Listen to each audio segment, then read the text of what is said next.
Welcome to Choice Classic Radio. Like us on Facebook, subscribe to us on YouTube, and help keep this show alive by donating at choiceclassicradio.com. For more of your favorite old-time radio shows, join us on our companion podcast, Choice Classic Radio Detectives, where we bring to you tales from the greatest detective shows the golden age of radio had to offer. And now, with 126 episodes made, broadcast on NBC Radio from 1955 to 1958, we bring to you X-1.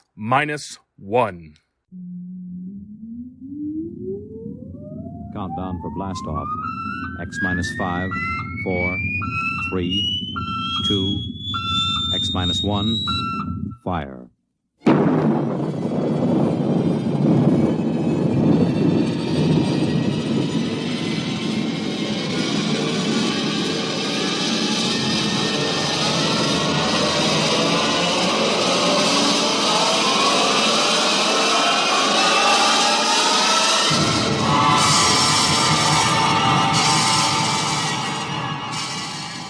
From the far horizons of the unknown come transcribed tales of new dimensions in time and space.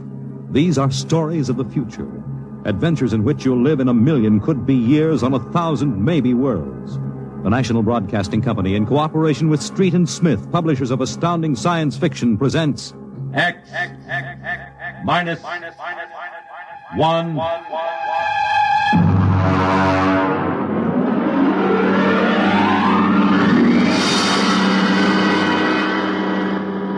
Tonight's story: Cold Equations.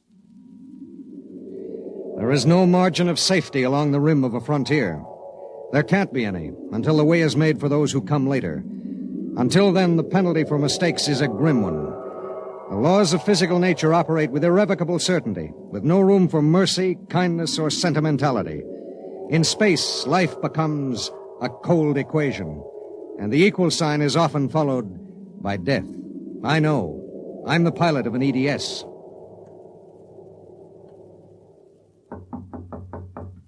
Come in. You sent for me, Commander? Yes. Sit down, Barton. We just got an ED from the Territorial Space Station on Woden. Woden. That's in the Crab Nebula, isn't it? That's right. There are 2 exploration parties there on Manning's continent. 8 men each. Mm-hmm. They've got calla fever in one of them and no serum. Oh, and I thought this was going to be a nice, quiet passenger run. Computers are working out your payload and your course right now. In exactly 10 minutes, we'll drop in a normal space and launch your ship. I'll get her ready. One thing. What's that? Woden is at the maximum pay limit for an EDS. Figuring the weight of the serum, we'll be able to give you just enough fuel to land on Manning's continent if you make it the first pass. Otherwise, you'll burn out in midair. Mm-hmm. Standard procedure. Report to launching control. Right. Good luck, Barton. Thanks. Oh, by the way, Yes? when can I expect to be picked up? We'll make a stop on the run back to Earth sometime next year. You'll be notified by radio. Okay. Sorry, we can't make it sooner. That's what happens when you sign on for EDS work. I'll see you next year, Commander.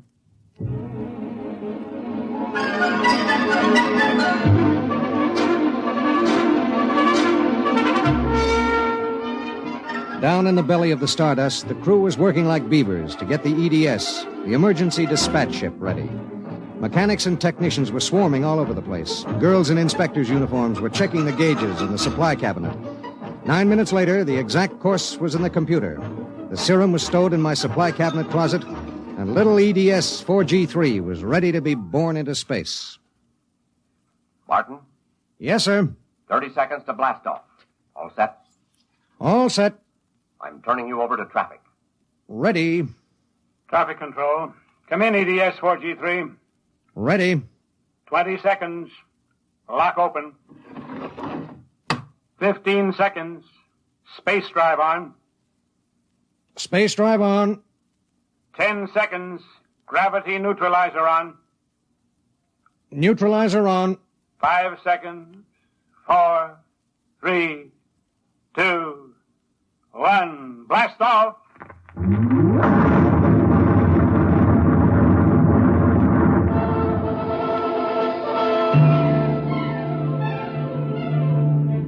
I don't remember how long it was afterwards that I first noticed something wrong. Maybe an hour, maybe 2. There was nothing to show it except the needle and the heat gauge. It was on 0 when we left the Stardust, and now I noticed that it had crept up toward the 30 mark. That meant something inside the ship was radiating heat. That something was in the supply closet, and it was alive.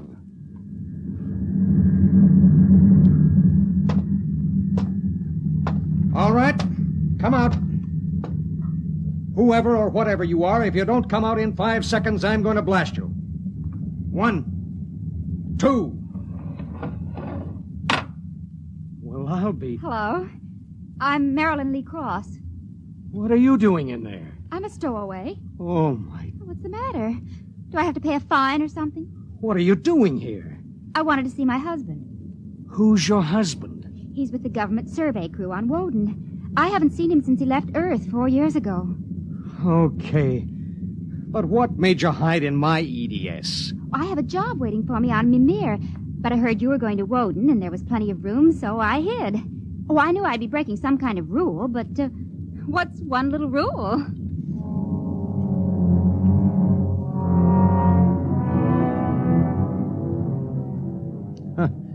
What's one little rule? H amount of fuel will power an EDS with a mass of M safely to its destination. H amount of fuel will not power an EDS with a mass of M plus X safely to its destination. Well, how could she be expected to know? She was 5'2" with brown curly hair and the faint, sweet smell of perfume. She was 5'2" and she smelled like apple blossoms. And her name was X in an equation that would have to be balanced.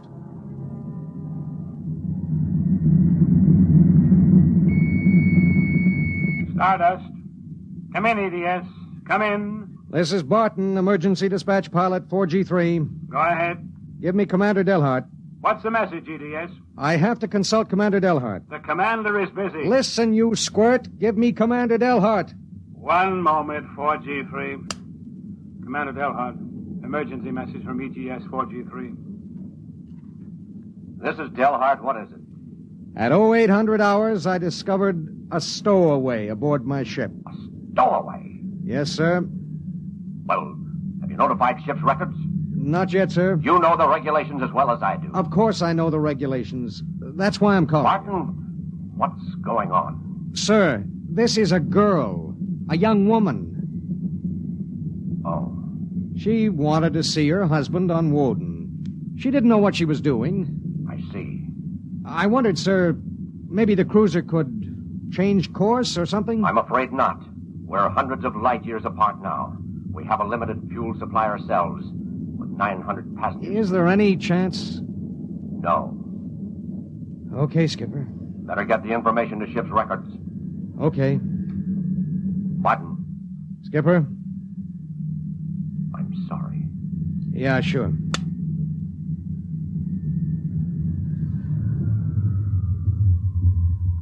You cut our acceleration, didn't you? Yes. Why? Well, save fuel. For a while. How did you manage to stow away? Well, I was taking a language lesson in Mimirese from a girl in the inspection corps. The order came in for your trip, and I just went along on an impulse. Oh, it was easy. I'll be a model prisoner, I promise. Oh, if you were only a thief or a spy, it would make it easier. Make what easier? Forget it.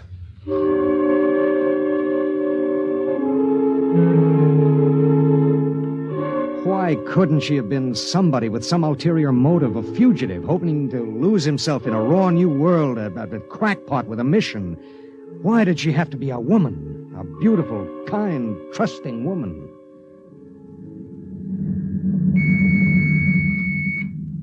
Stardust. Barton, EDS 4G3. Go ahead, 4G3. Identify a stowaway. Give me your identification disc, Miss Cross. Here. Why? Well, it's for ship's records. Identification number T8374. One moment. This is for the gray card, of course. Yes. I'll need the time of... I'll tell you later. That's highly irregular. Then we'll do it in a highly irregular manner. The subject is a young woman. She's listening to everything that's said.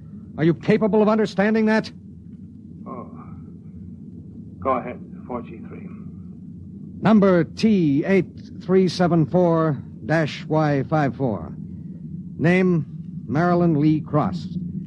Female, married. Born July 7th, 2160. Good Lord, you're only a child. Height, 5 feet 2 inches. Weight, 110. Hair, brown. Eyes, blue. Complexion, light. Blood type O. Original destination, Port City, Mimir. Listen, I'll call you back later. Look, miss. Marilyn. Look, Marilyn. I guess you don't know what you got yourself into here. Well, it's like this. This ship is carrying Calla fever serum to the survey group on Woden. Yes. Their supply was wrecked in a tornado. The fever is always fatal unless the serum is given in the first 48 hours. Now, these little ships have exactly enough fuel to reach their destination. If you stay aboard her, your added weight will cause it to use up all its fuel before it can land.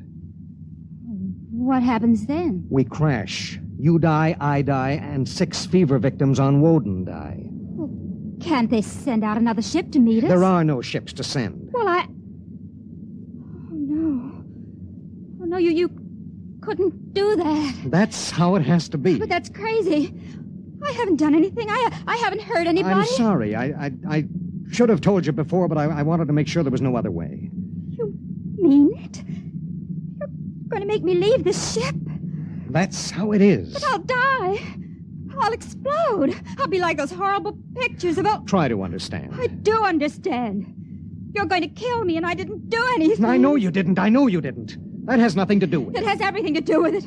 Nobody just dies like that for no reason. Oh, listen. Maybe there are other cruisers. Cruisers you don't know about. Maybe the radio. Maybe it... Now, listen to me. It's different here. Different from anything you've ever known. On Woden, there are 16 men. 16 men on an entire world. They're fighting. Fighting an alien environment. The environment fights back. You can only make a mistake once. And I made a mistake. Yes. There's no hope. Absolutely none. You'll have to be put out of the ship.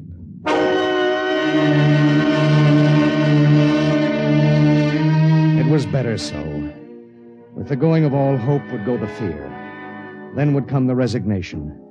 She needed time, and there was so little. EDS. Starship to EDS. Need pertinent data. All right, Starship. When do you expect to complete your report? I need a computer check. I'll give you statistics. Statistics. This is EDS 4G3. I'm intersecting course vector 7.3 at 0831. Deceleration 1750, weight 1 ton. I would like to stay at point 10 as long as the computers allow. Will you give them the question? Check. I'll call you back. We wouldn't have long to wait. The new factors would be fed into the steel maw of the computer bank, and the electrical impulses would go through the complex circuits.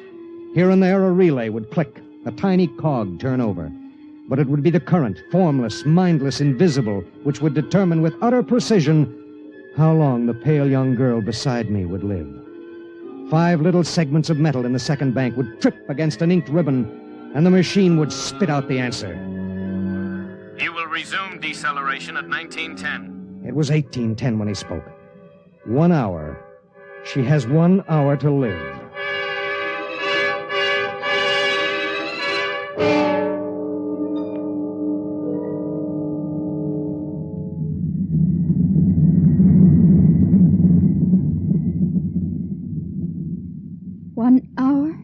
That's it. All I did was hide in a closet. And now you tell me I have to die. I don't believe it. You might as well get used to it. If this happened back on Earth, 1,000 ships would fill the sky. The whole world would know about it. They'd do everything to save me. This isn't Earth. It was such a big dream. Jerry and I separated almost 5 years ago. We were too young. And I was going to see him to try to make everything all right again. Are you married?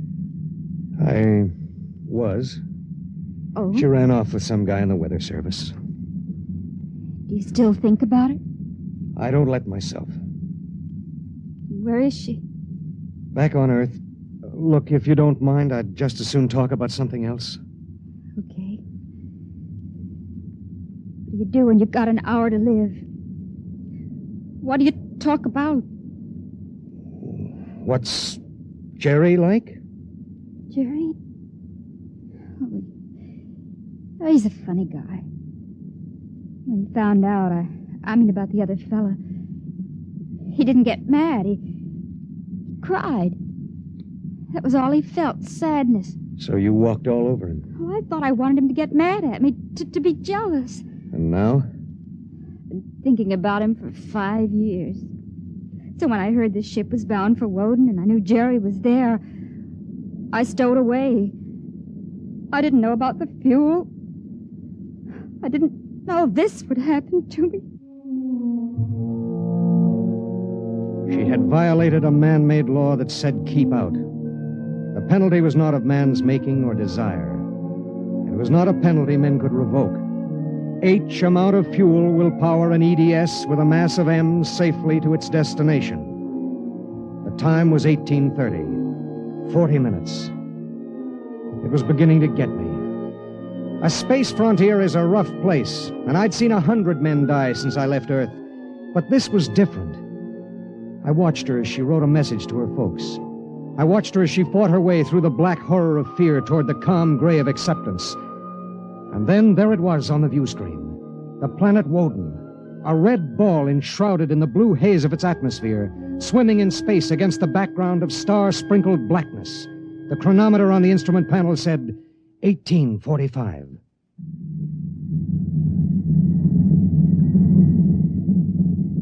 Listen, we're in radio range of Woden now. I mean, would you want me to try to contact your husband?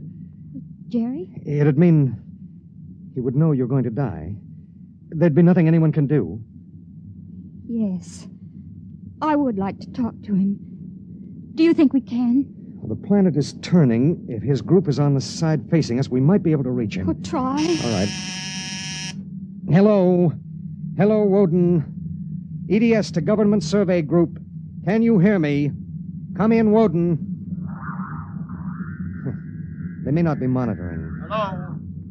Hello. Hello. Identify yourself, please. This is Government Survey Group 1 on Planet Woden. This is John Barton, EDS pilot. You have the serum? Yes. How bad is it? 1 man died last night. 6 have the fever. How long will it take to... I start deceleration at 1910 hours. I should be able to land at 1930. Thank God. Look, do you have a Gerald Cross in charge of the group? Commander Cross? Yes, we do. Could I speak to him? He isn't here. He's out with the survey team. When do you expect him? Can't say. How do you read me? How much time do we have left for communication? Less than 15 minutes. All right. If Commander Cross comes back before we lose radio contact, will you have him buzz me? It's important. Okay, EDS. I'll keep the set open. Check.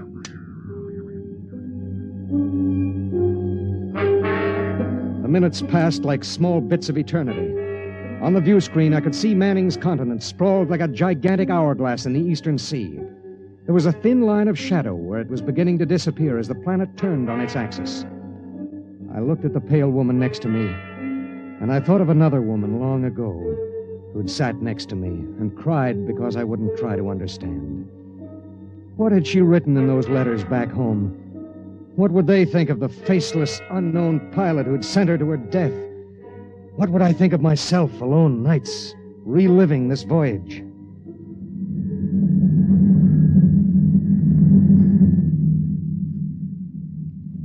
Cold, isn't it? I'll turn up the thermostat. Nothing from Jerry? We have about 2 minutes of radio contact left. Maybe it's better. I mean, suppose it were you and your wife tried to call you. How would you feel? I don't know. Do you ever hear from her? I got a letter about a year ago. I tore it up. That was foolish. Yeah, it was. Life is so terribly short to be wandering around alone. Well, Wait a second, we're getting something. How much time before I have to leave the ship? About 10 minutes. Hello, EDS. Hello, EDS. Come in. Come in. EDS. This is Woden. I have Commander Cross. All right, go ahead. Hello. This is Commander Cross. Jerry Cross? Yes. I have someone for you. Go ahead. Hello? Jerry? Hello? Jerry? Who is it? It's me, Marilyn. Marilyn. I wanted to see you again. I stowed away on the EDS. You what? But Marilyn... It doesn't matter, Jerry. All that matters is that I can tell you all the things I've kept inside for so long. Jerry, I want you to know I've never forgotten. Oh, it's been so many years.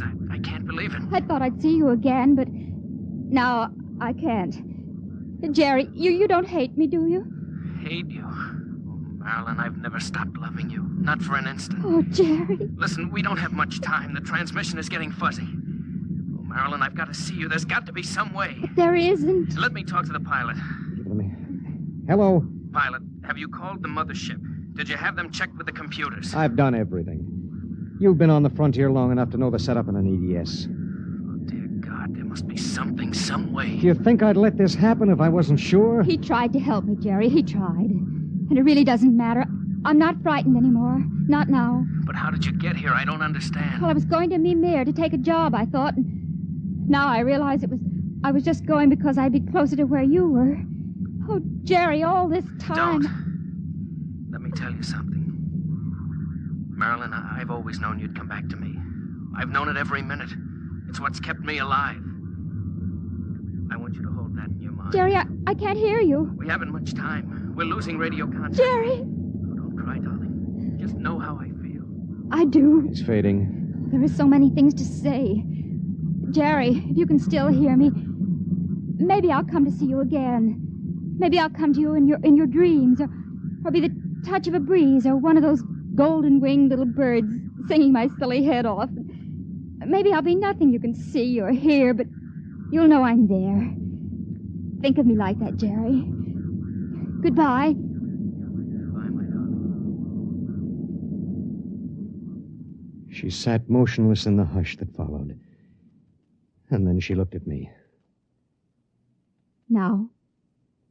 Now. I pulled down the black lever, and the inner door of the lock slid open. She walked with her head up and the brown curls brushing her shoulders. I let her do it alone. She stepped into the lock and turned to face me, and I could see the pulse in her throat. I'm ready. I pulled the red lever, and there was a slight waver as the air gushed out.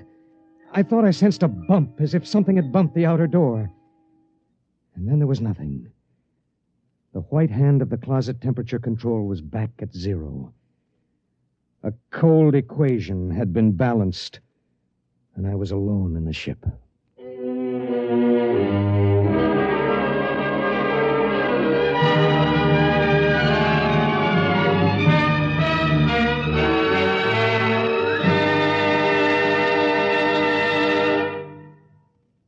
You have just heard X-1, presented by the National Broadcasting Company in cooperation with Street and Smith, publishers of astounding science fiction.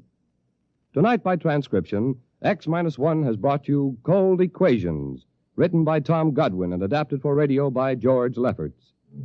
Featured in the cast were Court Benson as Barton, Jay Meredith as Marilyn, Milo Bolton as Commander Delhart, Bob Hastings as Jerry Cross, Jack Arthur as Traffic Control Officer, and Walter Kinsella as the Woden Monitor. Your announcer, Bill Rippey. X-1 was directed by Ken McGregor and is an NBC Radio Network production.